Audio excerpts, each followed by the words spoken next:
எல்லாரும் ஆண்டவருடைய நாமத்தை சொல்லி அவரை உயர்த்த போகிறோம். அவருடைய நாமம் உங்களுக்கு தெரிஞ்ச அப்பாவுடைய நாமத்தை கொஞ்சம் மெல்லிய சத்தத்தோடு வாய்களை திறந்த எல்லா உதடுகளும் கர்த்தரே தேவன் என்று அறிக்கை செய்ய வேண்டிய ஒரு நேரம். வாய்களா சேர்த்து சின்ன பிள்ளைங்க கூட ஏசப்பா ஏசப்பான்னு சொல்லுங்க. வாலிப பிள்ளைகள் உங்களுக்கு தெரிந்த ஆண்டவருடைய நாமத்தை சொல்லி, நீர் எல் ரோயி, நீர் எல் ஷடாய், நீர் எகோவா ஈரே, எகோவா ராஃபா, அப்பா நீங்க நல்லவர், நீங்க வல்லவர். வாய்களை திறந்து உங்க உதடுகள் அந்த சத்தம் எழும்பட்டும். சின்ன பிள்ளைங்க எல்லாம் சொல்லுங்க அப்பா ஜீசஸ். வாய்களை திறந்து சொல்லலாமா? வாலிப பிள்ளைகள், வயோதிபர்கள் எல்லாரும் எல்லாம் உங்க உதடுகள் அசைத்து உங்க சத்தம் இன்றைக்கு பரலோகத்துல கேட்கப்படும்படியாக, தனித்தனியே உங்களுடைய சத்தம் தேவ சந்நிதியை எட்டும்படியாக எல்லாரும் கண்களை மூடி தேவ சமூகத்துல ஷதுரா பாலாதிரலா உம்மை நாங்க உயர்த்துகிறோம், உம்மை உயர்த்துகிறோம், உம்மை உயர்த்துகிறோம். இயேசு நாமமே உம்மை நாங்கள் உயர்த்துகிறோம். அப்பா நீங்க பெருகணும், நாங்க சிறுகணும். ஆண்டவரே உம்முடைய நாமத்தை நாங்கள் உயர்த்தி பிடிக்கிறோம், உம்முடைய நாமத்தை நாங்கள் உயர்த்தி பிடிக்கிறோம். எல்லா நாமத்துக்கும் மேலான அந்த நாமத்தை, எல்லா முழங்கால்களும் முடங்கத்தக்க அந்த நாமத்தை, ஓ எல்லா உதடுகளும் அறிக்கை செய்யத்தக்க அந்த நாமத்தை நாங்கள் உயர்த்துகிறோம். அப்பா வானத்திலும் பூமியிலும் சகல அதிகாரம் பெற்றிருக்கிற இயேசு கிறிஸ்துவே உம்மை நாங்கள் உயர்த்துகிறோம். Thank you Jesus, thank you Holy Spirit of God. Hallelujah.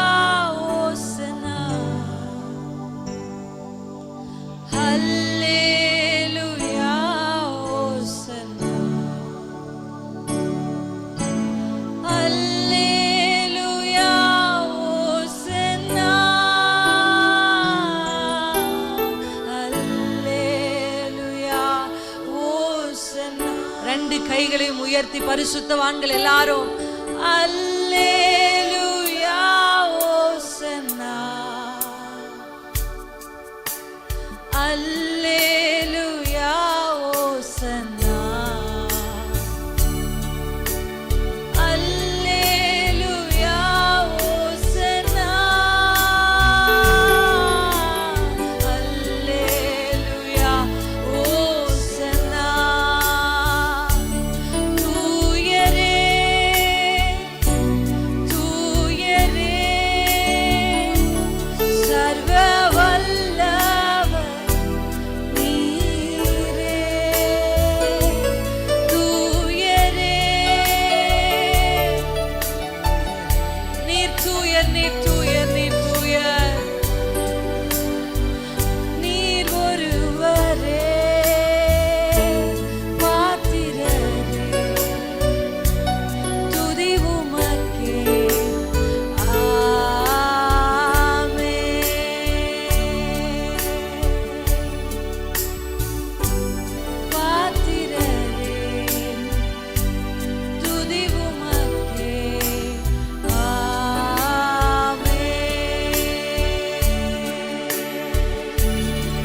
வலது கையை இருதயத்துல வச்சு சந்துபாதிரி பெதரே எங்கள் மத்தியில் உலாவிடும் எங்களோடு வாசம் செய். சபையே ஆசையாய் ஆசையாய் எங்கள் மத்தியில்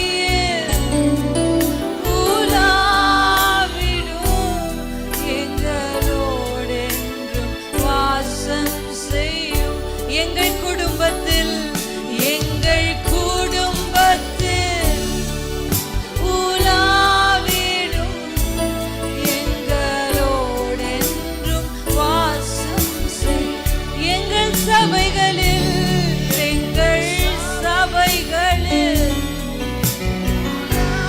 ஓரி கலகதரந்தரபோ ஷிதரதரதரோ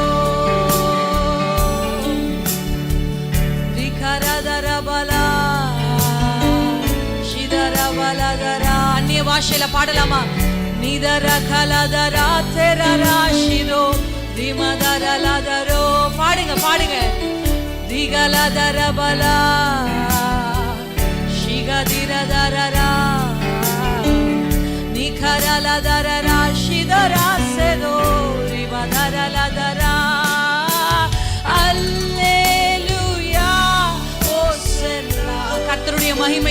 வெளியரங்கமாகிறது. கர்த்தருடைய மகிமை, தேவ மகிமை வானத்திலிருந்து இறங்கி வானம் திறக்கப்படுகிறது. இதோ வானம் திறக்கப்பட்டிருக்கிறதை காண்கிறேன்.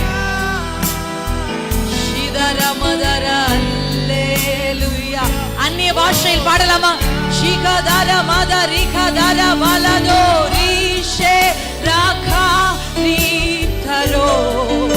நல்ல ஆவியில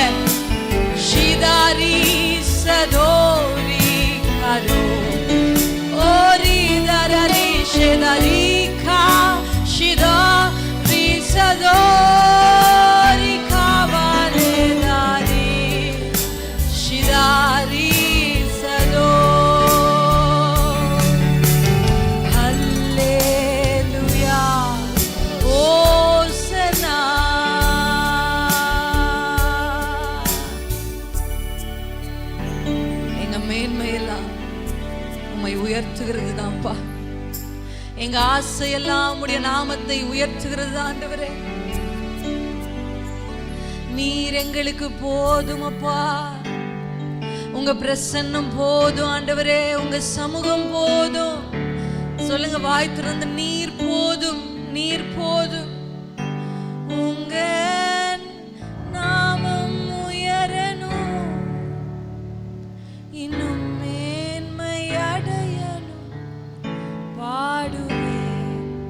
பாடுவோம் அல்லேலூயா. உங்க நாமத்தை உயர்த்தறதா எங்க ஆசை. உங்க நாமம் உயரணும், இன்னும் மேன்மை அடையணும். பாடுவோம் அல்லேலூயா. கைகளை தட்டி அப்பாவுக்கு இந்த துவக்க வேளையிலே அவருடைய மகிமை வெளியரங்கமாய் இருக்கிறதற்காக, தேவம் நமத்தில் எழுந்தருளி இருக்கிறதற்காக, கர்த்தர் எழுந்தருளுவானார் சத்துருக்கள் சிதறடிக்கப்படுவார்கள். அவர் எழுந்தருளுவாரானால் அவரை பகைக்கிறவர் அவருக்கு முன்பாக ஓடி போவார்கள். நீர் எங்களுக்காக எழுந்தருளி இருக்கிறதற்காக நன்றி சொல்லுகிறோம். எங்களோடு பேசும் உம்முடைய சத்தத்தை கேட்க ஆசையா இருக்கிறோம். இயேசு கிறிஸ்துவின் நாமத்தில் பிதாவே, ஆமென். சந்தோஷத்தோடு ஹல்லேலூயா, அல்லேலூயா. கர்த்தர் நல்லவர், ஆமென். கர்த்தர் நல்லவர், அவர் கிருபை என்றும் உள்ளது. ஹல்லேலூயா. மாறாத அவருடைய கிருபைக்காக நான் கர்த்தரை ஸ்தோத்திரிக்கிறேன். உங்களுக்கு முன்பாக எங்களை நிற்க பண்ணி கர்த்தருடைய ஊழியத்தை நிறைவேற்ற எங்களை அழைத்து வந்த தேவாதி தேவனை ஸ்தோத்திரிக்கிறேன். மேன்மை பாராட்ட எங்களிடத்தில் ஒன்றுமே இல்லை. நான் என்று சொல்வதற்கு என்னிடத்தில் ஒன்றுமே இல்லை. நான் ஒரு கர்த்தரை நான் இப்போ யோசிச்சு பார்த்த அந்த இடத்துல நின்று அவர் கையில் இருக்கிறதுனால மாத்திரம்தான் இந்த விசேஷங்கள். ஹல்லேலூயா, ஆமென்.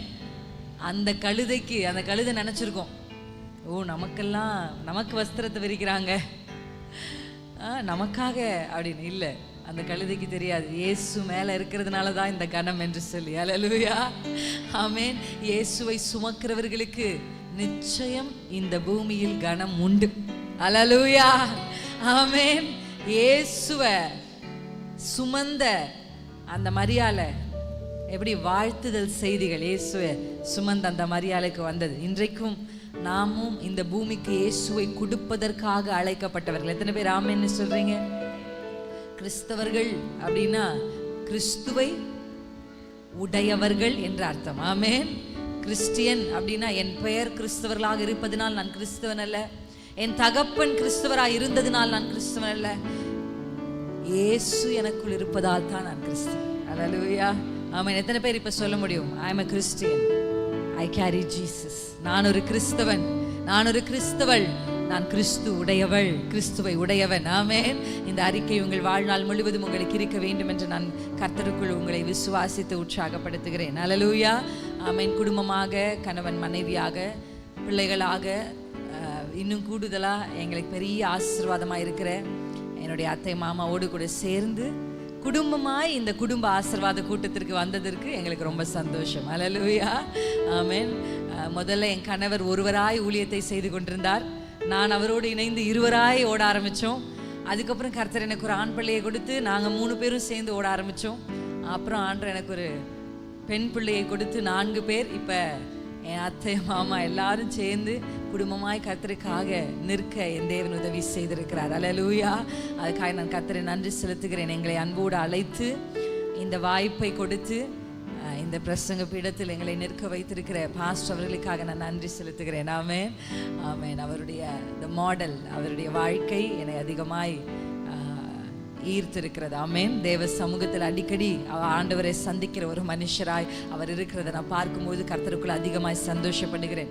இந்த ஆலோசனை கர்த்தருடைய வார்த்தையை நம்ம கேட்க போறோம். எத்தனை பேர் இன்னைக்கு ஆசையா வந்திருக்கிறீங்க?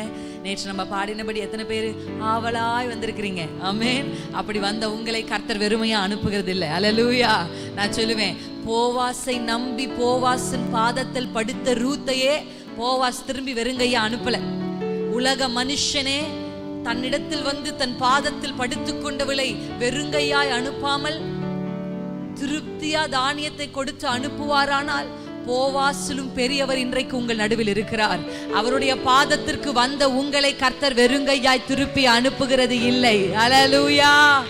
ஆமென், ஆமென். போவாஸ் பாதத்துக்கு போற வரைக்கும் தான் ரூத் ஒரு விதவை, ரூத் ஒரு கைவிடப்பட்டவள். ஆனா போவாசின் பாதத்திற்கு வந்து அவள் அமர்ந்ததற்கு பின்னாடி போவாஸ் எல்லாவற்றையும் பார்த்து கொண்டார். அல்லேலூயா. அந்த குடும்பத்துக்காக போய் பேசுறது, அந்த குடும்பத்துக்குரிய காரியங்களை ஒழுங்கு செய்கிறது. அல்லேலூயா. எத்தனை பேர் நம்புறீங்க? கர்த்தர் எல்லாவற்றையும் பார்த்து கொள்ளுவார். நீங்க அவருடைய பாதத்துக்கு வந்தீங்கன்னா everything is taken care. அல்லேலூயா.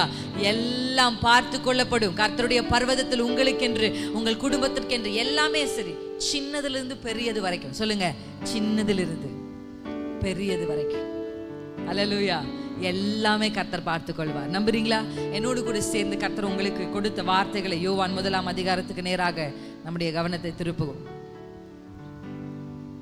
யோவான் 1 அதிகாரம் 12 வசனத்தை ஒருவர் வாசிக்க நாம் கேட்டு அந்த வார்த்தையினுடைய வெளிச்சத்தை அறிந்து கொள்ள தேவன் நமக்கு உதவி செய்வார். அவருடைய நாமத்தின் மேல் விசுவாசம்,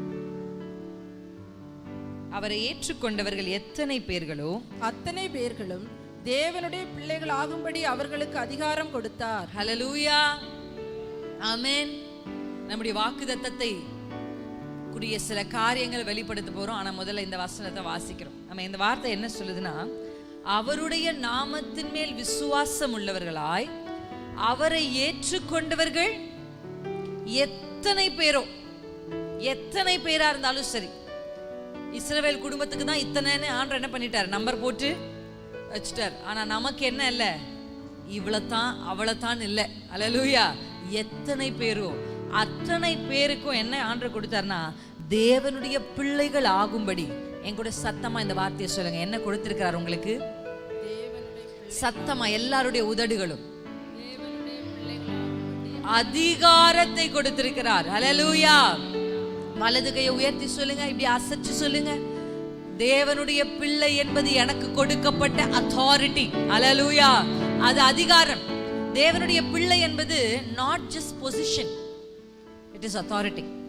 அது ஒரு ஸ்தானம் மாத்திரமல்ல, அந்த ஸ்தானத்துக்கு ஒரு என்ன இருக்கு, ஒரு அதிகாரம் இருக்கு. ஆமென். ஆங்கிலத்துல 3 வார்த்தை இருக்கு. இதுக்கு நிறைய டிரான்ஸ்லேஷன்ல பார்க்கும்போது, ஒன்னு ரைட்ஸ் அப்படின்னு இருக்கு, ரெண்டாவது அத்தாரிட்டி அப்படின்னு இருக்கு, மூணாவது பவர் அப்படின்னு இருக்கு. அல்லேலூயா. தேவனுடைய பிள்ளைகள் என்பது உங்களுக்கு கிடைத்த உரிமை, உங்களுக்கு கிடைத்த அதிகாரம், உங்களுக்கு கிடைத்த வல்லமை. அல்லேலூயா. ஆமென். இன்றைக்கு ஆண்டவர் கர்த்தருடைய ஆலயத்திற்கு வந்திருக்கிற உங்களுக்கு உங்களை குறித்து சொல்ல வேண்டும் என்று என்னை அனுப்பியிருக்கிறார். அல்லேலூயா. ஆமென். நீங்க யாருன்னு உங்களுக்கு என்ன பண்ணணும், தெரியணும். கிறிஸ்துவுக்குள்ள வந்து இயேசுவின் மேல் உங்கள் விசுவாசத்தை நீங்கள் வைக்கும் பொழுது கர்த்தர் உங்களுக்கு உரிமைகளை கொடுக்கிறார். அல்லேலூயா. அதிகாரத்தையும் வல்லமையும் கொடுக்கிறார். இன்னைக்கு நிறைய பேர் அதிகாரத்தையும் வல்லமையும் கைகளில் வைத்துக் கொண்டே வேறு எங்கேயோ தேடிக்கொண்டிருக்கிறாங்க. ஆமென். நான் ஒரு நாள் என்னுடைய கணவர் நானும் அப்படியே சும்மா பேசிக்கிட்டே இருந்தோம். ஜூடாவை நான் என் கையில தான் வச்சிருந்தேன். அவனை என் கையிலேயே நான் பிடிச்சிருக்கேன், என் பிள்ளைய. டக்குன்னு நானு அத்தை மாமா எல்லாரும் இப்படி நின்று பேசிட்டு இருக்கோம். கையில வச்சிருக்கிற ஜூடாவை நானே மறந்துட்டேன். அத்தை ஜூடா எங்க, ஜூடா எங்க, பிள்ளை காணவே. இல்லையோப்பா, கையில தான் வச்சிருக்கேன். ஏன்னா ஒரு நிமிஷம் அவன் நடந்துக்கிட்டே இருந்தான், எப்போ கையில் எடுத்தேன்னு தெரியல.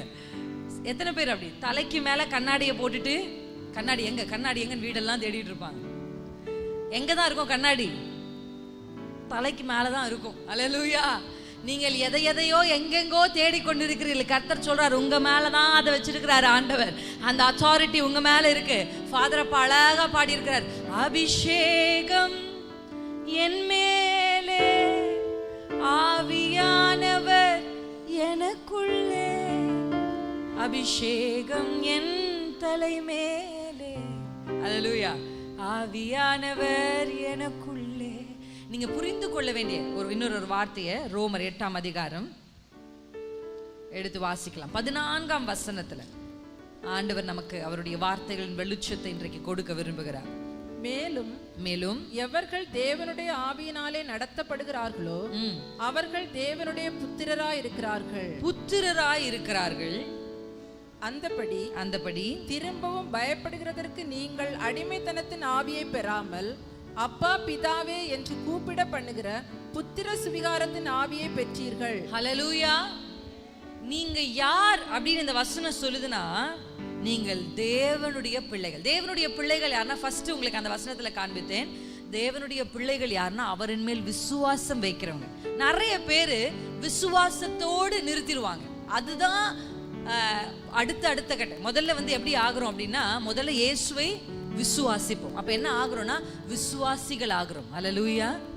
ஆமென். அப்படிதானே சொல்றாங்க, பிலீவர்ஸ். நம்ம யாருங்க? விசுவாசிங்க.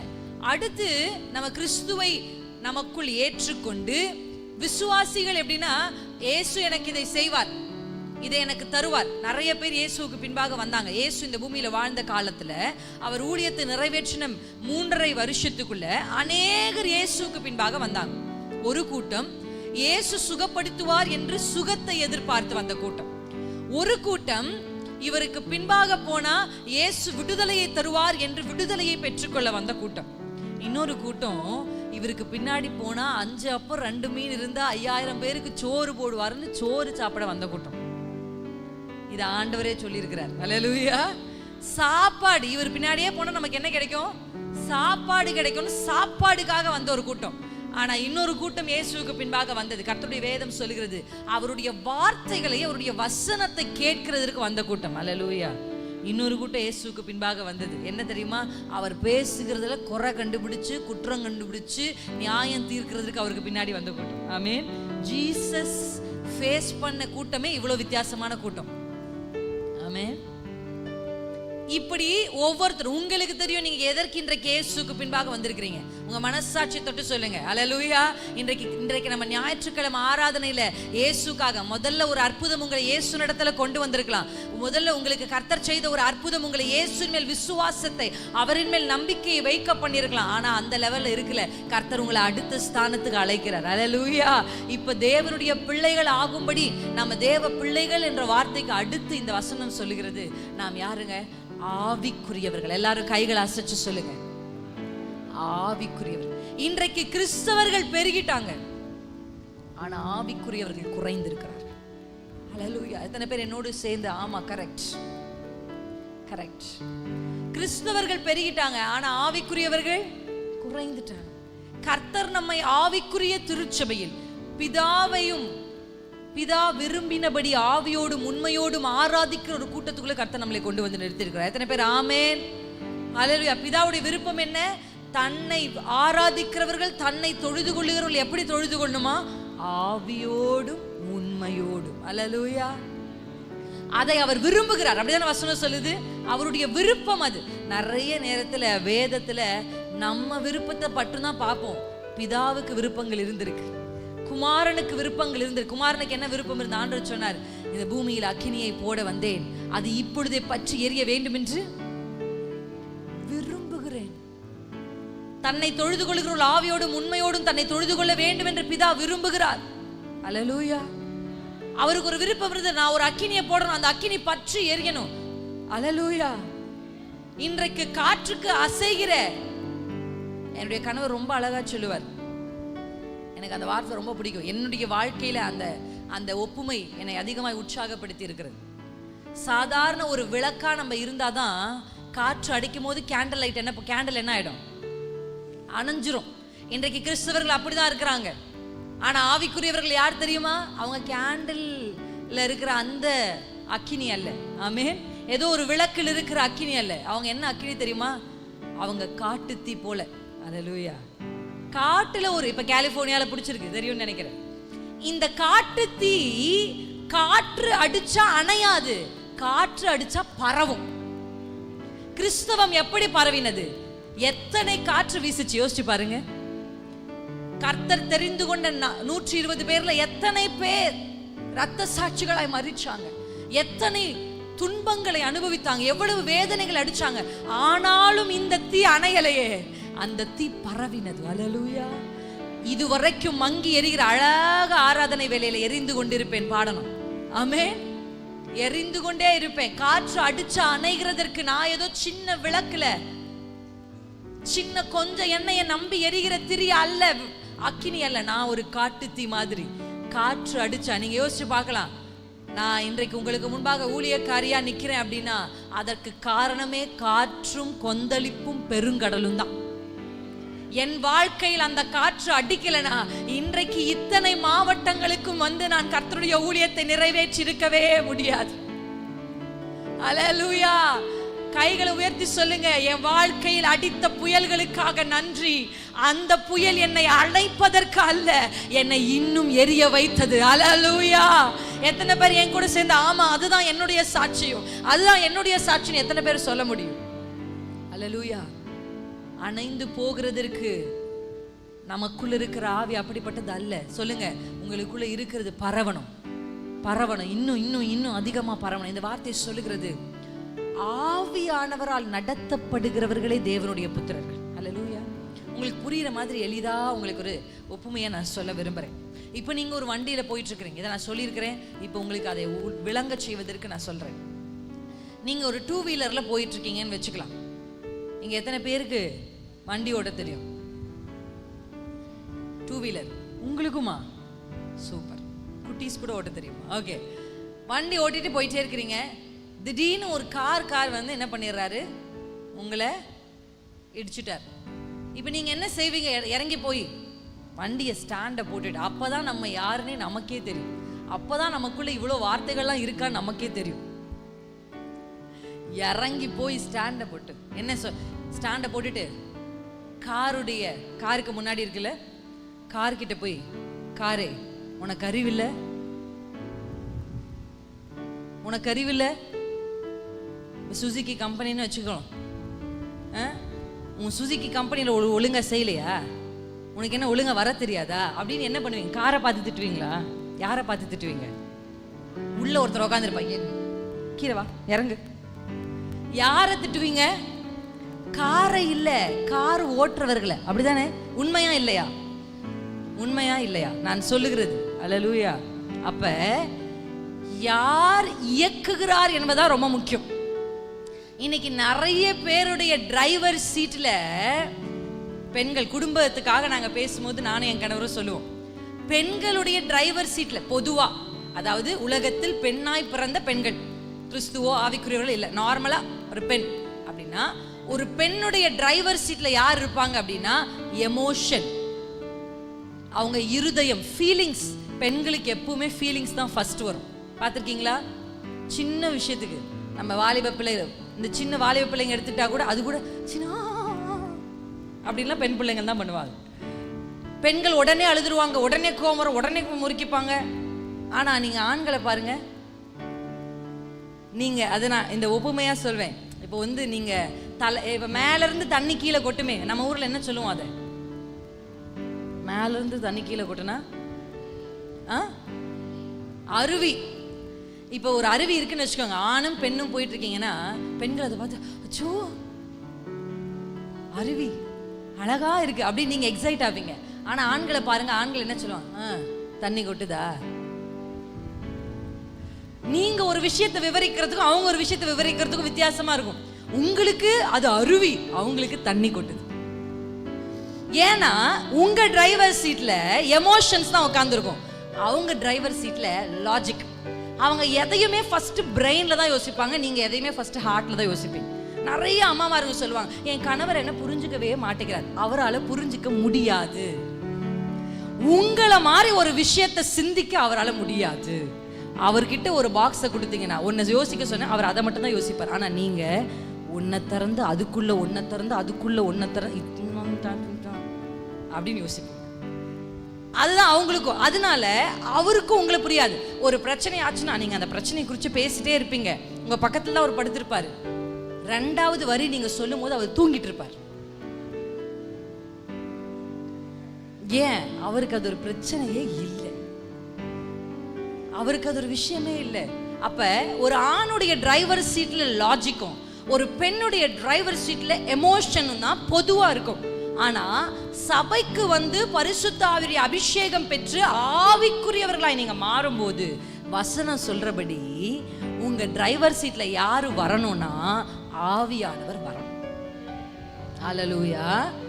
பெண்களே, எமோஷன் வேணான்னு நான் சொல்லல, எமோஷன் வேணும். உங்க கண்ணீரால் தான் அந்த குடும்பமே நிக்குது. அதனால கண்ணீரை நிறுத்திடாதீங்க, அழுங்க, அழுது ஜெபம் பண்ணுங்க, போராடுங்க. ஹல்லேலூயா, ஆமென். ஆண்களும் சிந்திக்கிறத நிறுத்திடாதீங்க. ஞானம் ரொம்ப முக்கியம் ஒரு குடும்பம் கட்டப்படுறதுக்கு. ஆனா பேக் சீட்டுக்கு அனுப்பிடுங்க. ஹல்லேலூயா. எமோஷன் பேக் சீட்டுக்கு போ, லாஜிக் பேக் சீட்டுக்கு போ. யாரை உட்கார வைக்கணும்? அதனால தான் இந்த வசனம் சொல்லுகிறது, தேவனுடைய பிள்ளைகள் யாருன்னா, அந்த வார்த்தை எவ்வளோ அழகா சொல்லப்பட்டிருக்கு 14ஆம் வசனத்துல, ஆவியினாலே நடத்தப்படுகிறவர்கள். ஹல்லேலூயா. ஆவியானவர் உங்களை நடத்தணும். டிரைவர் சீட்ல ஆவியானவர் இருக்கணும். டிரைவர் சீட்ல ஆவியானவர் முன்னாடி எங்களுடைய வாழ்க்கையிலயோ என்னுடைய பர்சனல் லைஃப்லயோ ஏதாவது ஒரு பிரச்சனை வந்த உடனே நானும் உடனே பயப்படுவேன், அழுவேன், கலங்குவேன். குழந்தை அப்படியே இருக்கும்போது பிள்ளை அழுவான். கரெக்டா பாஸ்டர் சொன்ன மாதிரி ஸ்டேஜுக்கு ஏறும்போது வீன்னு கத்துவான் பயங்கரமா. நானும் கூட சேர்ந்து அழுதுட்டு கண்ணை தொடச்சிட்டு வந்து கர்த்தர் நல்லவர் அப்படின்னு நிற்பேன். ரொம்ப மனமடிவாயிரும். இப்படியே நம்ம எப்படி ஓடிட்டு இருக்க முடியும்? பிள்ளைகளுக்கு ஒழுங்கா சாப்பாடு கொடுக்க முடியாது. அவங்க தூங்கும் போது நாங்க எழுப்புவோம், மாத்தி மாத்தி நடக்கும், எல்லாம் குழப்பம். ஆனா ஆவியானவர் சில காரியங்கள் ஆவிக்குரிய சிந்தையை கொடுத்ததுக்கு அப்புறம், ஹல்லேலூயா, இப்ப பிள்ளைகளுக்காக ஆமென், ஒரு ப்ராப்ளம் எழும்பும் போது நான் சொல்லிடுவேன், நான் ஜெபிக்கணும்னு பிள்ளைகளை தூங்க வச்சுட்டு ராஜாமத்துல கரெக்டா கையை உயர்த்தி ஆண்டவரே ஜெபிக்க ஆரம்பிக்கும் போது யாரோ என் பிள்ளைய கிள்ன மாதிரி வீச்சுன்னு அழுவா. அப்ப எழ ஆரம்பிச்சவ 2-3 முறையும் முழிச்சுட்டே இருப்பா. நான் என்ன சொல்வேன் தெரியுமா? அப்ப இப்படியே சொல்லுவேன், பிசாசே, நான் ஜெபிக்க ஆரம்பிச்ச உடனே நீ இப்படி பண்ணல. என் பிள்ளை 4 மணிக்கு தூங்கினாலும் 4 மணியிலிருந்து நான் ஜெபிச்சு உன்னுடைய திட்டங்களை முறிக்காம நான் விடுகிறது. இப்படி நான் சொல்லி இருக்கிறேன். ஹல்லேலூயா, ஆமென். எத்தனை பேர் ஆமென்னு சொல்றீங்க? ஆவிக்குரிய கண்கள்ல நீங்க மோசேயை போல அழைக்கப்பட்ட உங்க கைகள் என்ன இருக்கு? அதிகாரம் இருக்கு. ஹல்லேலூயா. செங்கடலை பார்த்து பயப்படுகிறதற்கு நீங்கள் இஸ்ரவேலர்கள் அல்ல, கர்த்தர் உங்களுக்கு அதிகாரத்தை கொடுத்திருக்கிறார். ஆண்டவர் சொன்னார், ஏன் மோசே பயப்படுற, ஏன் மோசே கலங்குற, உன் கையில என்ன இருக்குன்னு ஆண்டவர் கேட்டார். இன்னைக்கு ஆண்டவர் உங்களை பார்த்து கேட்கிறார், உங்க கைகள்ல என்ன இருக்கு? என் கையில அத்தாரிட்டி இருக்கு, என்கிட்ட தேவனுடைய பிள்ளை என்கிற அதிகாரம் இருக்கு. ஆண்டவர் சொல்றார், உன் கையை நீட்டி அந்த சமுத்திரத்தை பிளந்து விடு. அதான கர்த்தருடைய வார்த்தை. ஹல்லேலூயா. நான் பிளக்கிற, நீ தள்ளி நில்லுன்னு ஆண்டவர் சொல்லல. நல்லா புரிஞ்சுக்கோங்க, இந்த பூமியில் கர்த்தர் எதை செய்ய வேண்டும் என்றாலும் அதை ஒரு மனுஷன் வழியாகத்தான் செய்ய வேண்டும் என்று கர்த்தர் விரும்புகிறார். ஹல்லேலூயா. ஏன்னா இந்த பூமியை கர்த்தர் மனுபுத்திரருக்கு கொடுத்தார்னு வாசிக்கிறோம். ஆண்டவர் அழகா ஆதாம் ஏவாளை உருவாக்கி என்ன சொன்னார்? ஆதாம் ஏவாளை பார்த்து, நீங்கள் ஆண்டு கொள்ளுங்கள்னு சொன்னார். நம்ம ஆண்டு கொள்ளுவோம்னு சொல்லல. என்ன சொன்னாரு? there's a difference. நீயும் நானும் சேர்ந்து இந்த பூமியை ஆளுவோம்னு சொல்லல. என்ன சொன்னாரு? நீங்கள் ஆண்டு கொள்ளுங்கள். சொல்லுங்க, என்ன ஆள சொல்லி இருக்கிறார். ஹல்லேலூயா. ஆவிக்குரியவர்கள் இன்னும் ஆளுமைக்கு ஏறவில்லை. ஆவிக்குரியவர்களே, உங்களுடைய ஆளுமை, உங்க பொசிஷன், நேற்று நான் சொன்ன மாதிரி உன்னதங்களில் கர்த்தர் உங்களை உட்கார வைத்திருக்கிறார். தேவனுடைய வலது பாரிசத்தில் இருக்கிற மனவாட்டியாகிய திருச்சபையே, உன்னுடைய ஸ்தானம், உன்னுடைய அதிகாரம், கர்த்தர் உன்மேல் வைத்திருக்கிற அபிஷேகம், உன் கரங்களில் கர்த்தர் கொடுத்திருக்கிற கோல், மனுஷனுடைய பார்வைக்கு உன்னுடைய கைகளில் இருக்கிற கோல் ஒரு காய்ந்த கோலை போல இருக்கலாம். ஆனா தேவனுடைய கரத்துல, ஹல்லேலூயா, அது செங்கடலை பிளக்கும், அது கண்மலையை பிளக்கும், அது பேன்களை கொண்டு வரும், அது தண்ணீரை ரத்தமாய் மாற்றும். மனுஷனுடைய பார்வைக்கு அற்பமாய் தோன்றுகிற ஜபம்தான் சத்துருவின் தந்திரங்களை முறிக்கிற ஆயுதமாயிருக்கு. எலியா போய் பாரு, வானத்தை பாருன்னு சொன்னா அவன் வேலைக்காரன் சொன்னான், கையளவு மேகத்தை பார்க்கிறேன். மனுஷனுடைய பார்வைக்கு கையளவு மேகம் அற்பமானது.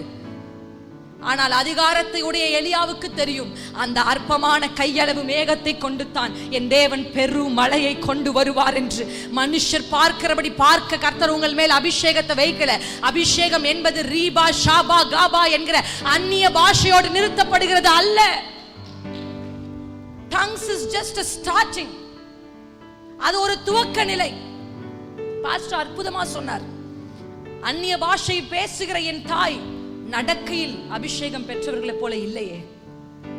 உதடுகளை இறைத்த அந்நிய பாஷை பேசணும். நான் அதிகமா வலியுறுத்துற ஒன்று, ஒரு ஊழியக்காரன் 1 மணி நேரமாவது அந்நிய பாஷையில் பேசணும். ஒரு விசுவாசி குறைந்தது 15 to 30 நிமிடமாவது பிரத்யேகமாக அந்நிய பாஷையில் பேச வேண்டும். அல்லேலூயா. அந்நிய பாஷை பேசுகிறவன் தனக்கு தானே பக்தி விருத்தி உண்டாக பேசுகிறான். அல்லேலூயா. அவன் மனுஷனோடு பேசாமல் அவன் தேவனோடு பேசுகிறான். அவன் ரகசியங்களை பேசுகிறான் என்று கர்த்தருடைய வேதம் சொல்லுது. அல்லேலூயா. ஆமென். when you speak in tongues, இங்கிலீஷ்ல அது அழகா இருக்கு. எனக்கு பக்தி விருத்தின்னு புரியல தமிழ்ல வாசிக்கும் போது.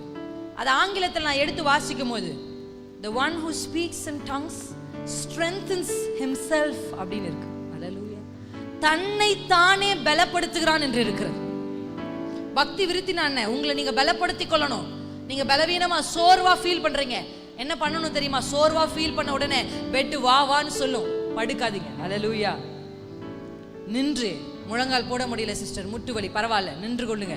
2 கையும் வானத்துக்கு நேராக உயர்த்தி என் வாழ்க்கையில் பலவீனமான ஒவ்வொரு நாளும் ஒவ்வொரு ராத்திரியும் சோதனைகள் என்னை வந்து தாக்கும் பொழுதெல்லாம் என் கைகளை உயர்த்தி ராஜாமங்களில் அந்நிய பாஷைகளில் நான் பேசி ஜெபிப்பது உண்டு. ஆனா ஒரு பூனையை போல ஒரு பலவீனமா உடைஞ்சு போன மாதிரி நான் போய் பேச ஆரம்பிச்சேனா, நான் எழும்பி வரும் பொழுது ஒரு சிங்கத்தை போல எழும்பி வருகிறத என் ஆவியில் நான் உணர்ந்திருக்கிறேன்.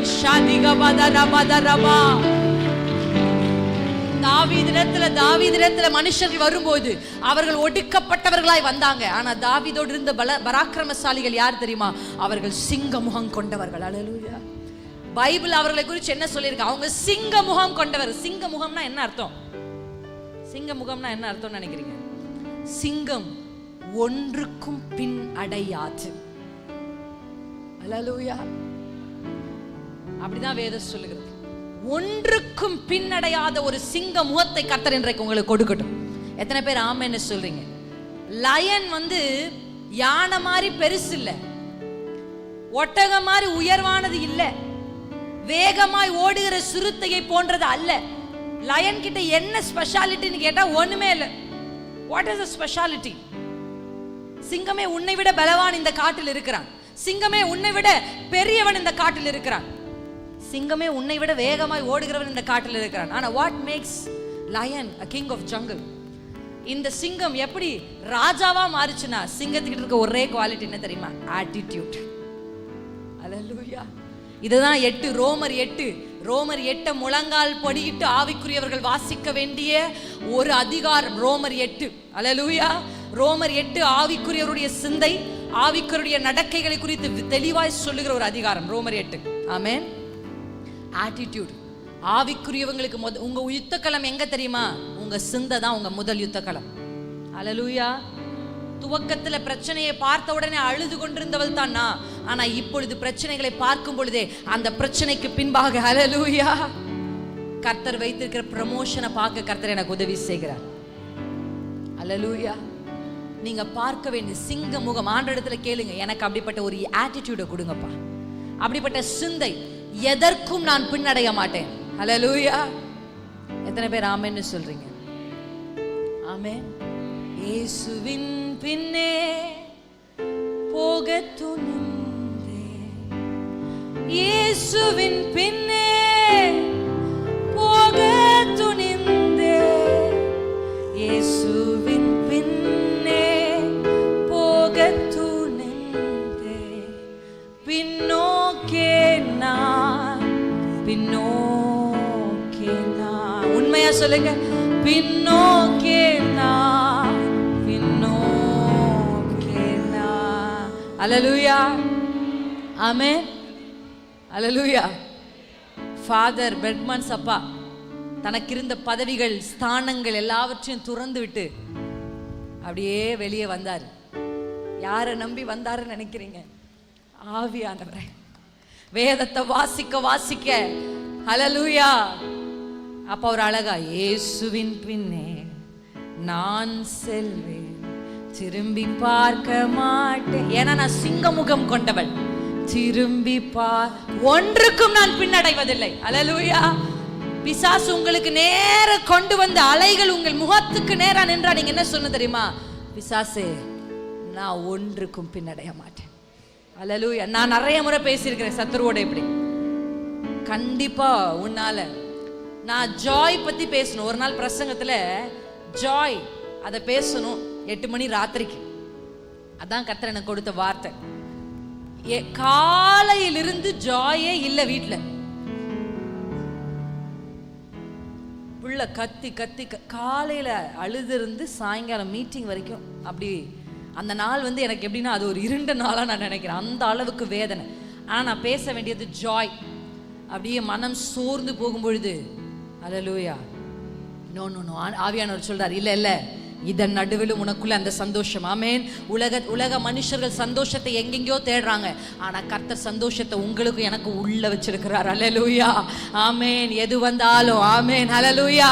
இன்றைக்கு ஆண்டவர் உங்களுக்கு சொல்லி கொண்டிருக்கிறது, ஆவியில் நடத்தப்படுகிறவர்களாய் நாம் மாறணும். 2025 உங்க எமோஷன் நடத்தக்கூடாது, உங்க லாஜிக் நடக்கக்கூடாது. 2025 சபையே, மனவாட்டியே, உங்களை ஆவியானவர் நடத்த இடம் கொடுங்கள். உங்க உதடுகள் ஆவியானவர் பேசுகிறதா? உங்க பார்வை, உங்க ஆட்டிடியூட். ஒரு பிரச்சனையை பார்க்கும்போது மற்ற எல்லாரும் அச்சோ இவ்வளவு பெரிய கோலியாத்துன்னு பார்த்தாங்க. ஆனா அபிஷேகம் பெற்ற தாவீது கோலியாத்தா பார்க்கல, இவன் ஒரு விருத்த சேதனம் இல்லாத பெலிஸ்தீன் என்று பார்த்தான். Your attitude is important. உங்க பார்வை முக்கியம். ஹல்லேலூயா. காலேப் யோசுவா கூட 12 பேர் போனாங்க.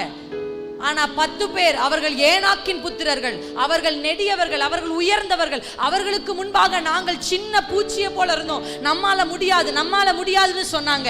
ஆனா 2 பேரும் சொன்னாங்க, இல்ல வாங்க, கர்த்தர் நமக்கு அவைகளை ஒப்பு கொடுத்தார், எளிதாய் சுதந்தரித்துக் கொள்ளலாம். ஒரே பிரச்சனை தான், ஆனா பார்வை இருவருக்கும் வித்தியாசமாக இருந்தது. நீங்க யோசிச்சு பாருங்க, யாரு சரியா ஆவியில பார்த்தாங்களோ அவங்க தான் ஜெயிச்சாங்க. இன்னைக்கு ஏன் நான் ஜெயிக்க முடியல? பாவத்தை ஜெயிக்க முடியல, பிசாசை ஜெயிக்க முடியல, சுயத்தை ஜெயிக்க முடியல, பிரச்சனைகளை ஜெயிக்க முடியல. ஏன் முடியல? என் பார்வை மாறணும். துவக்கமே அங்கதான். இதை பார்க்கும்போது, இதை பிரச்சனையா ஒரு வியாதி வரும்போது அழகா ஃபாதர் பாடியிருக்கிறார். அந்த பாட்டு எனக்கு ரொம்ப பிடிக்கும், அடிக்கடி நான் பாடுவேன். கைகள் நீட்டுவே, கோலை உயர்த்துவே, கடலை பிளந்திடுவே. அந்த பாட்டு எப்படி வரும்னா, கைகள் நீட்டு, கோலை உயர்த்து, கடலை பிளந்து விடு, காய்ந்த தரையில் நடந்து போவாய், எதிரி காண மாட்டாய். அத நான் இப்படி பாடுவேன். காய்ந்த தரையில் நடந்து போவேன், எதிரி காண மாட்டேன், வியாதி காண மாட்டேன். ஹல்லேலூயா. உங்க வலது கை அப்படி நெஞ்சில வச்சு சொல்லுங்க, நெஞ்சே நீயே கலங்குகிறாய், ஏன் நீ புலம்புகிறாய், நெஞ்சே நீ ஏன் கலங்குகிறாய், ஏன் நீ. ஹல்லேலூயா. இப்ப சொல்லுங்க, பிரச்சனை வந்ததுக்கு அப்புறம் உங்க உதடுகள் புலம்ப கூடாது. சோதனைகளை சந்தித்த உடனே அதை பார்த்த இல்ல. ஏன் தெரியுமா? கர்த்தர் எனக்கு சொல்லியிருக்கிறாரு, தேவனுடைய பிள்ளை என்பது நான் பெற்றிருக்கிற அதிகாரம். கர்த்தருடைய வேதம் மத்தேயுல வாசிக்கிறோம், நீ மலையை பார்த்து சமுத்திரத்தில் தள்ளுண்டு போ என்று நீ சொன்னால் அந்த மலை கேட்கும். எத்தனை பேர் ஆமென்னு சொல்லு? ஆமென். அப்பனா உங்க சத்தம் மலைகளுக்கு கேட்கும்.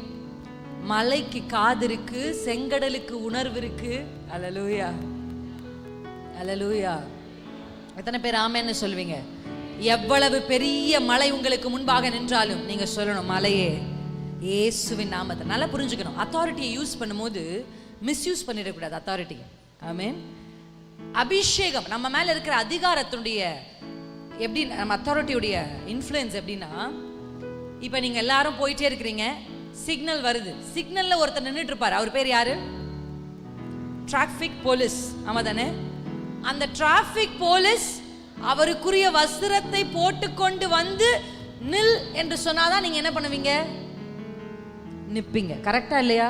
இல்லாம ஏதோ ஒரு மனுஷன் எதையோ ஒரு ட்ரெஸ்ஸை போட்டுட்டு வந்து உங்க காருக்கு முன்னாடி நில் அப்படின்னு சொன்னா நீங்க என்ன சொல்வீங்க?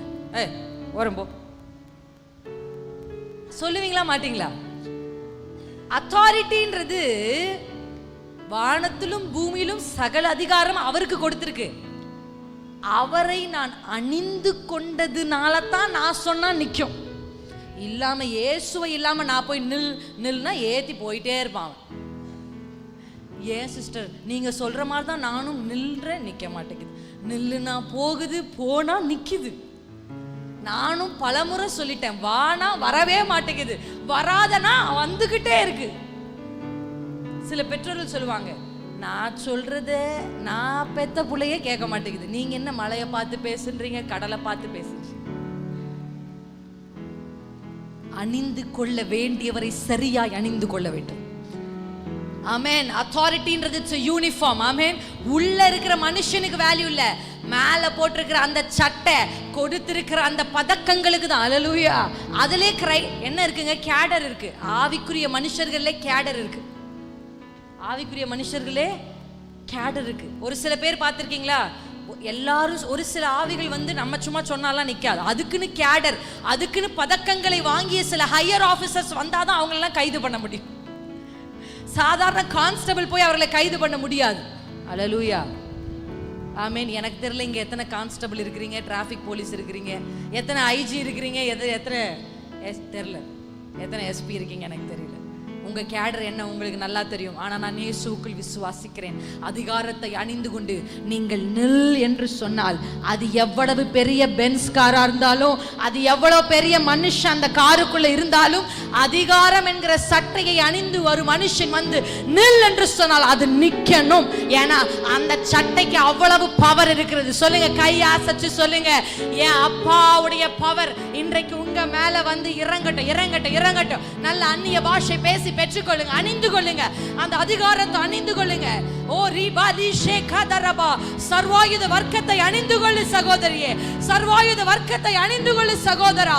நீ தோற்று போன இடத்திலெல்லாம் நீ சொன்னால் ஆகும், நீ சொன்னா ஆகும். நீ நில் என்று சொன்னால் அது நிற்க வேண்டும். நீ சமுத்திரத்துக்கு தள்ளுண்டு போ என்று சொன்னால் அது போக வேண்டும். நீ பிழை என்று சொன்னால் அந்த செங்கடல் பிளக்க வேண்டும். நீ பலா ஷிகதுரே பலா ஷிதரோ,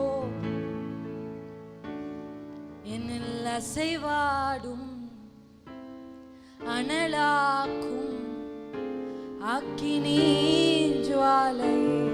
அந்த பாடலை எனக்கு பிடிச்ச ஒரு வரி, நான் ஒருவன் மாத்திரம் மீந்திருக்க பாகாலின் படைகளை ஜெயித்திடுவே. நான் ஒருவன் மாத்திரம், நான் ஒரு ஆளா, ஒரு குடும்பத்துக்கு ஒருத்தர் ஆண்டவருக்கு போதும். எத்தனை பேர் இன்னைக்கு சொல்வீங்க நான் தான் அந்த ஒருத்தி? கைகளை தட்டி பாடலாமா? நான் ஒருவன் மாத்திரம் மீந்திருக்க பாகாலின் படைகளை ஜெயித்திடுவே. ஒருவன் மாத்திரம் மீந்திருக்க பாகாலின் படைகளை ஜெயித்திடுவே. நான் ஜெபிக்க ஜெபிக்க அவர் தலையசைப்பார், ஜெபிக்க ஜெபிக்க அவர் தலையசைப்பார். நெருப்பாய் இறங்கிடுவார். ஆவியில பாடுங்க, நெருப்பாய் இறங்கிடுவார். ஆவியே ஆவியே ஷிகதரபதோ,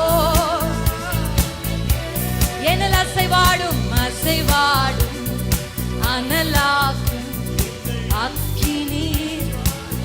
இதனதரபலா என்னை அனலாக்கோ அக்கினி ஜுவாலையே. அல்லேலூயா.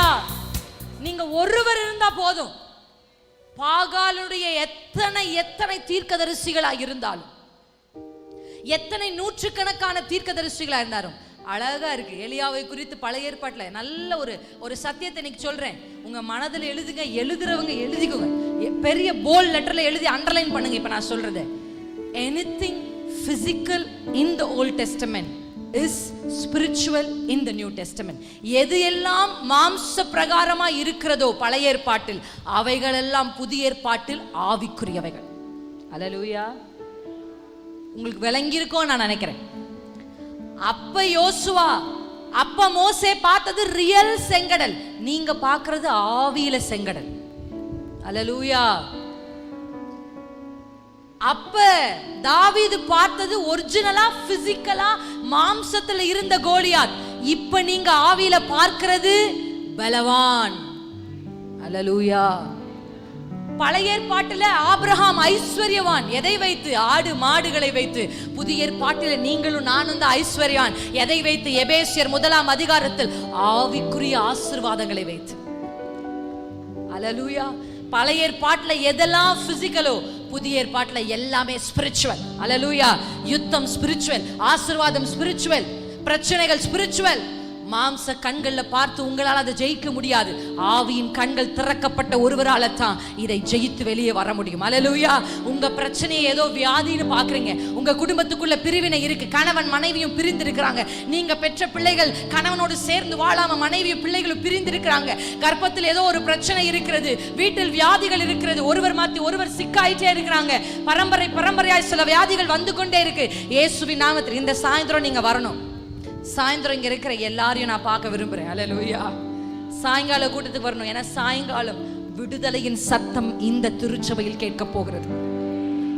சாயங்காலம் சத்துருவு கீழே விழுந்து, அல்லேலூயா, அவனை மின்னலை போல வானத்திலிருந்து கீழே தள்ளுற ஒரு நேரம் தான் சாயங்காலம். நீங்க என்ன பிரச்சனையை பிசிக்கலா பார்த்துட்டு இருந்தாலும் அதை ஆவிக்குரிய ரீதியில் கையாண்டு அவைகளை ஜெயித்து ஜெயமுள்ளவர்களாய் உங்களை வெளியே அனுப்ப கர்த்தர் இன்றைக்கு இந்த சாயங்கால வேளையில கிரியை செய்கிறார். அல்லேலூயா. திருச்சபையில் இருக்கிற எல்லாரும் இப்ப எப்படி சபை நிரம்பி இருக்கோ அப்படியே சாயங்காலத்திலும் நிரம்பி இருக்க வேண்டும் என்று நான் விசுவாசிக்கிறேன். அல்லேலூயா. ஆமென். அல்லேலூயா. இப்போ உங்க அக்கவுண்ட்ல 1 லட்சம் வரும்னு என்னால சொல்லிட்டு போக முடியும். ஆனா அந்த 1 லட்சம் உங்களுக்கு ஒரு வியாதி வந்தா 1 மணி நேரத்துல காலி ஆயிரும்னு உங்களுக்கே தெரியும். அழிந்து போகிறவைகளை குறித்து பிரசங்கிப்பதற்கு கர்த்தர் என்னை அழைக்கவில்லை. அழியாதவைகளையும் மேலானவைகளையும் குறித்து பேச கர்த்தர் என்னை அழைத்திருக்கிறார். திருச்சபையே, இன்றைக்கு உங்களுக்கு சொல்லுகிறேன், அழியாத செல்வங்களை, அழியாத சொத்துக்களை, அழியாத ஆசீர்வாதங்களை ஒருவனும் திருட முடியாத, ஒருவனும் கொள்ளையிட முடியாத, ஒருவனும் உங்கள் கைகளிலிருந்து பறிக்க கூடாதவைகளை கர்த்தர் இந்த கால வேளையில் உங்களுக்கு வெளிப்படுத்தி கொண்டிருக்கிறார். கல்விமான்களுக்கு மறைக்கப்பட்டவைகள் பிள்ளைகளுக்கு வெளிப்படுத்த கர்த்தர் சுத்தம் வைத்தார்.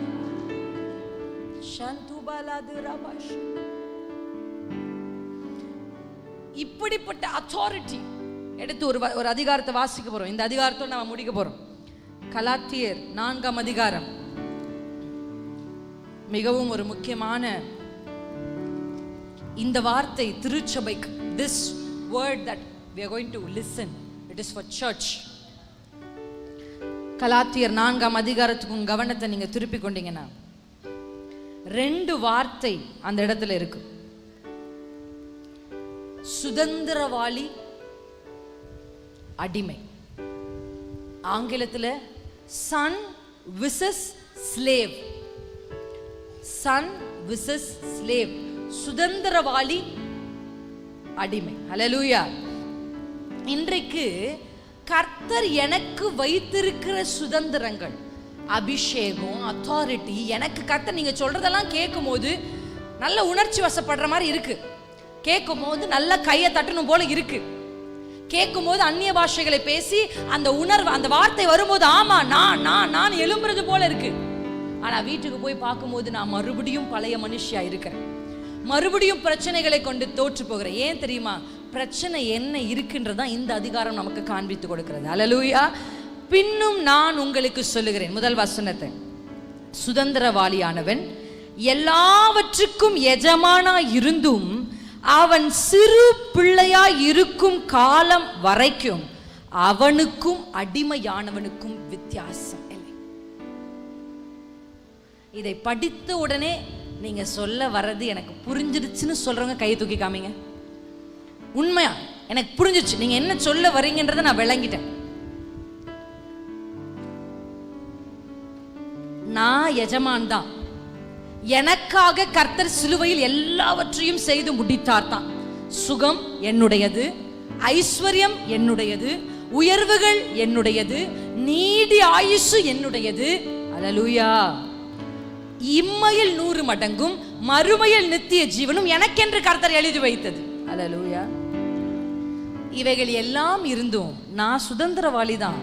ஆனா சுதந்திரவாளிக்கும் அடிமைக்கும் வித்தியாசம் இல்லை. எப்பனா சிறு பிள்ளையாய் இருக்கிற வரைக்கும். அல்லேலூயா. சர்ச் யுத்தத்துக்கு பழக்கி வைக்கிற ஆர்மி. எப்படி ஆர்மி என்ன சொல்லுவாங்கன்னு தெரியல. I don't know the word. I don't know anything about army. யுத்தத்துக்கு ஒரு மனுஷன் ஆர்மியில போறதுக்கு முன்னாடி அவங்கள ஜாயின் பண்ணி யுத்தத்துக்கு பழக்குவிக்கிற ஒரு ஸ்தலமாகத்தான் சபை இருக்கணுமே தவிர, ஆனா இன்றைக்கு ஆவிக்குரியவர்கள் தோற்று போகிறதற்கான காரணம், போதகர்கள் சோர்ந்து போகிறதற்கான காரணம், சபையில பலவான்கள் இல்ல, புருஷர்கள் இல்ல, எல்லாம் கிண்டர் கார்டனா இருக்கு. கிண்டர் கார்டன்ல தான் மீஸ் மீஸ் என்ன அவன் கிள்ளிட்டான். பிள்ளையா இருக்கிற வடைக்கும் பிள்ளைக்கும் அடிமைக்கும் வித்தியாசம் இல்லை. இன்னைக்கு நான் சுதந்திரவாளி தான், நீங்க சுதந்திரவாளி தான். ஆனா நீங்களும் அடிமைகளும், அதாவது நீங்களும் அந்த அபிஷேகத்தையும் பெற்றுக்கொள்ளாத வெளியில இருக்கிறவங்க நீங்களும் ஒரே மாதிரி இருக்கீங்க, ஒரே மாதிரி பாக்குறீங்க, ஒரே மாதிரி வித்தியாசம் இல்லையே.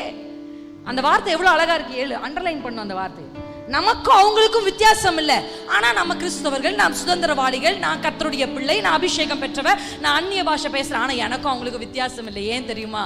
வித்தியாசத்தை உண்டாக்குகிறது பிள்ளையா இருந்தா வித்தியாசம் இருக்காது. அந்த வார்த்தை எவ்வளவு அழகா இருக்கு. சிறு பிள்ளையா இருக்கும் காலம் வரைக்கும் அவனுக்கும் அடிமையானவனுக்கும் வித்தியாசம் இல்லை. சிறு பிள்ளைகளை கர்த்தர் இன்றைக்கு அழைக்கிறார். No no no no more அவ கிள்ளிட்டா. ஜபத்துல போனாலே மாமியார் திட்டுறாங்க, ஆண்டவரே மாமியார் திட்டுறாங்க, மருமக இப்படி பண்ணுது ஆண்டவரே, எனக்கு மேல இருக்கிற பாஸ். நோ, சிறு பிள்ளைகள்னா அவங்கள பத்தி இவங்கள பத்தி என்ன பண்ணிட்டே இருக்கோம். புருஷர்கள் என்ன பண்ணுவாங்க? யுத்த புருஷர்கள், அவங்களுக்கு அதை பத்தி எல்லாம் கவலை இல்லை. அல்லேலூயா. ஆர்மி மேனை போய் கேட்டு பாருங்க, புள்ள குட்டி எல்லாம் இங்க கிடக்கும். அவங்க நோக்கமெல்லாம் ஜெயிக்கணும் ஜெயிக்கணும் ஜெயிக்கணும், தேசத்தை பாதுகாக்கணும். அந்த எண்ணங்கள் அவங்களுக்கு இருந்துகிட்டே இருக்கு. எத்தனை பேர் ஆமென்னு சொல்றீங்க? ஹல்லேலூயா. இன்றைக்கு சபைகளுக்குள்ள எல்லாரும் சன், எல்லாரும் டாட்டர் தான், எல்லாரும் தேவனுடைய பிள்ளைகள் தான். ஆனா நீங்க பிள்ளைகளாகவே இருந்தீங்கன்னா உங்களுக்கும் அடிமையானவனுக்கும் வித்தியாசம் இருக்காது. இன்றைக்கு தேவ ஆவியானவர் சபையில் இருக்கிற no more kindergarten, no more schools. Hallelujah. இதுக்கப்புறம் சபை ஒரு கிண்டர் கார்டனா இருக்க கூடாது, சபை ஒரு ஸ்கூலா இருக்க கூடாது. சபை எப்படி இருக்கணும்? யுத்த புருஷர்களை உருவாக்குகிற தாவீதோடு இருந்தவங்க. கர்த்தர் எனக்கு ஒரு நாள் ஜபிக்கும் போது ஆவியில் அப்படியே காண்பிக்கிறார். ஒரு படத்தை போல நான் பாக்குறேன். கர்த்தர் சொல்றாரு, சேனை எழுப்புற காலம் வந்துருச்சுன்னு சொன்னாரு என்கிட்ட. இனி வாலிபர்கள் ஒரு பெண்ணை பார்த்தா ஆசை வருகிற வாலிபர்கள் அல்ல, பாவத்தை பார்த்தால் சீ என்று உதறி தள்ளுகிற ஒரு சேனை கர்த்தருக்காக கடைசி காலத்தில் எழும்பும். பணத்திற்காக சபையை விடுகிற வாலிபர்கள் அல்ல, லட்சங்களை துச்சமா என்று தேவனுடைய ஊழியத்தை நிறைவேற்றுகிற ஒரு வாலிபன் எழும்பி வருவார். கர்த்தர் ஒரு சேனை எழுப்ப சொன்னார். இந்த சேனை எழுப்பணும்னு ஆண்டவர் பேசிக்கொண்டே, you have to raise a warrior for Christ அப்படின்னு ஆண்டவர் பேசிக்கொண்டே இருக்கும்போது அப்படியே தாவீதோடு இருந்தவர்களை கர்த்தர் காமிக்கிறார். சிங்க முகம் கொண்ட சில, அப்படியே நான் பார்க்கிறேன், சிங்க முகம் கொண்ட சில வாலிபர்கள், வேகமாய் ஓடுகிற சில வாலிபர்கள். அல்லேலூயா. சிங்கத்தின் வாயை கிழித்த சில வாலிபர்கள், பெரிய ஏனாக்கின் புத்திரர்களை தள்ளின சில வாலிபர்கள். அல்லேலூயா. கழுதையின் தாடை எலும்பை வைத்து சச்சக் சச்சக் சச்சக்னு எல்லாம் வெட்டி தள்ளுற வாலிபர்கள். எனக்கு தெரியும், எனக்கு ஒன்று மட்டும் நிச்சயமா தெரியும், இங்க இருக்கிற வாலிபர்கள் என் சத்தத்தை கேட்கலாம், மீடியால என் சத்தத்தை கேட்கலாம். நம்ம எல்லாம் நினைச்சுக்கிறோம் எல்லா வாலிபரும் போனை பார்த்துட்டு ரீல்ஸை பார்த்துட்டு எல்லாம் இல்ல. ஒரு கூட்டம் கர்த்தருக்காக கர்த்தர் மறைத்து வைத்து உருவாக்கி கொண்டிருக்கிறார். காலம் நிறைவேறும் பொழுது எழும்பி வருவாங்க, சிங்க முகம் கொண்டவர்களா எழும்பி வருவாங்க. அவங்க கழுத்துல கத்திய வச்சு இயேசுவை மறுதலி என்று சொன்னாலும் நான் செத்தாலும் சாகிறேன் என்று சொல்லி எழும்புகிற எஸ்தர்களை கர்த்தர் எழுப்புவார். நான் தீயில் வெந்து செத்தாலும் சாகிறேன் என்கிற சிங்கத்துக்கு நான் பயப்படுவதில்லை என்கிற தானியேல்களை, ஷாத்ராக், மேஷாக், ஆபேத்நேகோ போன்ற தீக்கு சவால் விடுகிற வாலிபர்களை கர்த்தர் எழுப்புகிற காலம், கடைசி காலம் வந்து விட்டது. திருச்சபையை கேள், பிள்ளையா இருக்கிற வரைக்கும் உனக்கும் அடிமையானவனுக்கும் வித்தியாசம் இல்லை. பிள்ளை புருஷனாக வேண்டும். God needs some real man. கர்த்தருக்கு சில புருஷர்கள் தேவை. அழுது வடிக்கிறவர்கள் இனி தேவையில்லை.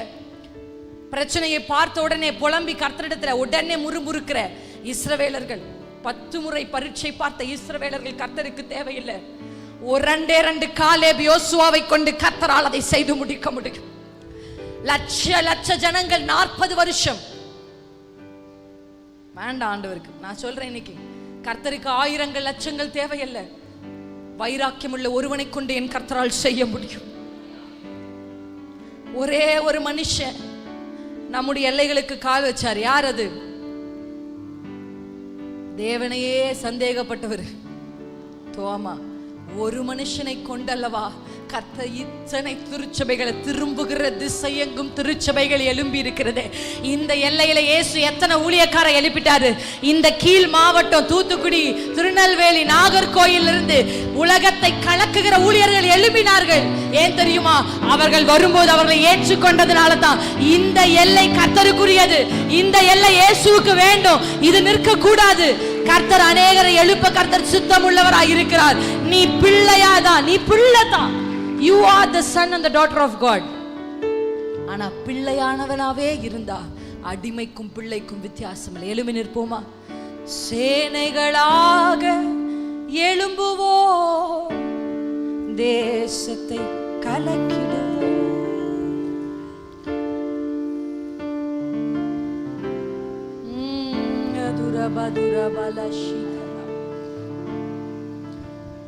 எனக்கு ஒரு கை குழந்தை இருக்கா. அவளுக்கு 4 மாதம். அவளை பார்த்து நான் உங்களுக்கு சொல்றேன் சாட்சி. அந்த பிள்ளைக்கு 6 மாதம் வரையும் தண்ணி கொடுக்க மாட்டாங்க, எந்த ஒண்ணுமே கிடைக்காது அந்த பிள்ளைக்கு. அந்த பிள்ளைக்கு கிடைக்கிறதெல்லாம் என்னதான்? பால். அதை மட்டும் கொடுக்கறதா யார் வேலை? தாயாகி என்னுடைய வேலை. தினமும் போய் அவ கையை பிடிச்சி இழுத்து இழுத்து வளருன்னு நான் சொல்றதில்ல, அவ காலை பிடிச்சி இழுத்து இழுத்து வளருன்னு நான் சொல்றதில்ல. ஆனா பால் உள்ள போக போக நாளுக்கு நாள் அவள் வளர்ந்து கொண்டே இருக்கிறாள். ஆவிக்குரியதும் இதேதான், இதே சேம் கான்செப்ட். ஒன்னும் நம்ம கையை பிடிச்சி இழுத்து காலை பிடிச்சி இழுத்து தள்ளி விட்டு, ஞான பாலாகிய வசனம் உள்ளே போக போக உங்களை அறியாமல் நீங்கள் வளர்ந்து நிற்பீர்கள். எத்தனை பேர் ஆமென்னு சொல்றீங்க? இன்றைக்கு திருச்சபைகள் அந்நிய பாஷை பேசணும். கர்த்தருடைய வேதத்தை தியானிக்கத்தான் ஒரு குழந்தை புருஷனாய் மாற முடியும்.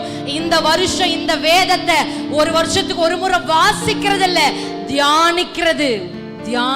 கைகளை உயர்த்தி ஹல்லேலூயா, நான் புருஷனாக விரும்புகிறேன் சொல்லுங்க. நான் புருஷனாக விரும்புகிறேன். குழந்தையா இருந்தா அடிமைக்கும் நமக்கும் வித்தியாசம் இல்லை. அடிமைக்கும் நமக்கும் வித்தியாசம் இல்லை. ஏன் எனக்கும் அவங்களுக்கும் வித்தியாசம் இல்லை. இயேசுவை தேடுகிற என் வாழ்க்கையிலும் அதே பிரச்சனை, அவர்கள் வாழ்க்கையிலும் அதே பிரச்சனை. அவங்க பார்த்து அழுகிறாங்க, நானும் அழுகிறேன். எனக்கும் அவங்களுக்கும் வித்தியாசம் இல்லையே என்று கதறி கொண்டிருக்கிறாயே சகோதரனே, சகோதரியை, கர்த்தர் சொல்லுகிறார், நீ பிள்ளையா இருக்கிற வரைக்கும் நீ சுதந்திரவாளிதான். ஆனா இன்னும் பிள்ளையா இருக்கிறையே, நீ சுதந்திரவாளிதான். உன்மேல் அதிகாரம் இருக்கிறது உண்மைதான், உன் கைகளில் கோல் இருக்கிறது உண்மைதான். ஆனா பிள்ளையா இருக்கிறையே. ஷாபாதுரா பாபா. இயேசுவே இந்த பூமியில 30 வருஷம் வளர்ச்சிக்கு எடுத்துக்கொண்டார். வளர்ந்து அவர் வந்து நிற்கும் போது காற்றும் கடலும் அவருக்கு கீழ்ப்படிந்தது, சத்துரு அவருக்கு கீழ்ப்படிந்தான், மனுஷர்கள் அவரண்டை வந்து சேர்ந்தாங்க. You have to take time to grow, you have to take time to mature.